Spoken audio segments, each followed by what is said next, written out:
What is up, AB gang? Welcome back to another one of my YouTube videos. What's up, y'all? It's been a minute since I've been on here. I'm not gonna get into detail why I've been off on here.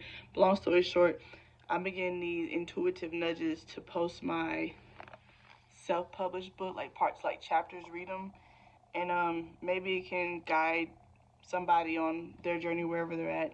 But go check it out. Go support it. You can get it off of Amazon.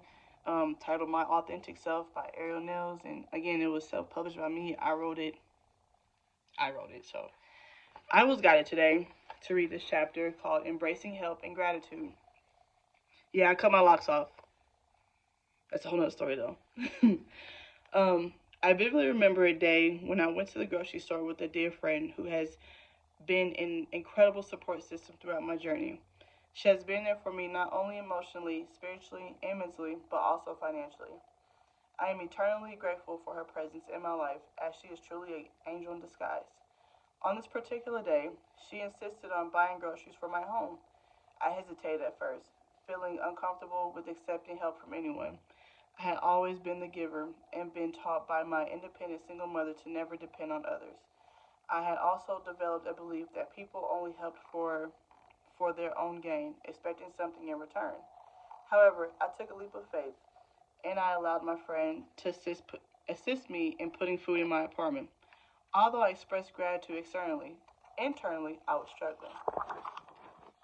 struggling with feelings of insecurity and shame. I blamed myself for reaching a point where I couldn't provide for myself and I felt like a failure. Negative thoughts flooded my mind, questioning why I had quit my job and speaking unkindly to myself. My pride had been a significant obstacle throughout my life, and reflecting on this experience, I realized how it has hindered my growth.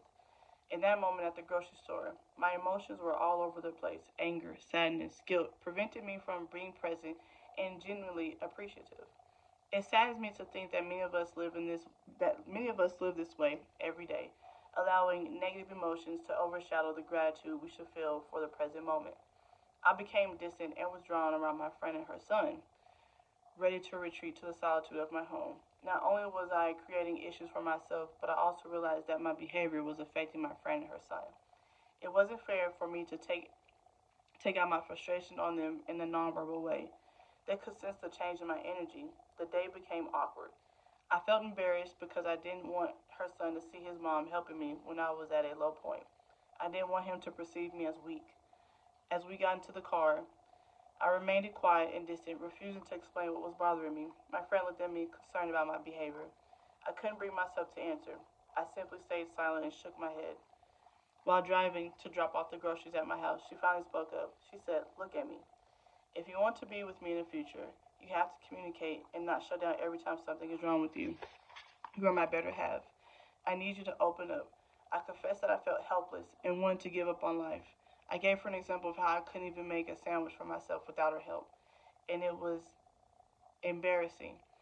I explained how I couldn't invite her and the kids over because I had no food and everyone would go hungry. I felt lost and questioned why God had given me this mission on earth. Why couldn't I be normal like everyone else and simply go along with the rules society has set for us? As I expressed my emotions, tears streamed down my face. After I finished speaking, she hugged me and said, "I'm sorry you're not like everyone else. This won't be easy, but God has chosen you for a reason. You have to be strong and fulfill your purpose." I nodded, feeling defeated, and wiped away my tears. I sat in silence after my friend left, repeating to myself the need to stay focused. However, I also reminded myself that it's okay to feel this way and acknowledge these emotions. Enjoying the present moment is a crucial part of the growth process in becoming my higher self. The challenges we face in life teach us how to navigate and support others. I chose to find joy in the moment instead of dwelling in the past. Once we truly know ourselves, we can refocus on the positive aspects during difficult times and maintain focus during positive situations.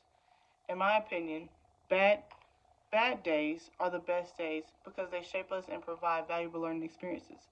Rather than getting stuck in our emotions, we should embrace what is happening and grow from it. Will you let negative emotions define you, or will you define yourself? Are you ready to welcome blessings into your life and receive what the universe has to offer? That's part of my book, or one of the chapters in my book, and I'm learning that still today, like just to appreciate the good things that I have in my face, to not sit in these negative emotions, to not, allow what's going on externally, reflect how I feel on the inside. We tend to forget like how blessed we are as human beings. Even just to wake up is a blessing. Even like just to exist is a blessing. This is a gift from the universe. And so I just wanted to share that with you guys, and hopefully I'll continue to do these if you're interested in hearing what's in my book. And like I said, go on Amazon and support my book.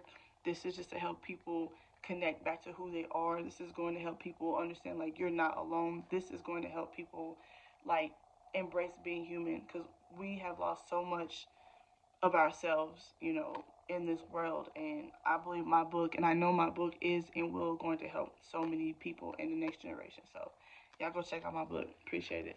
Peace out.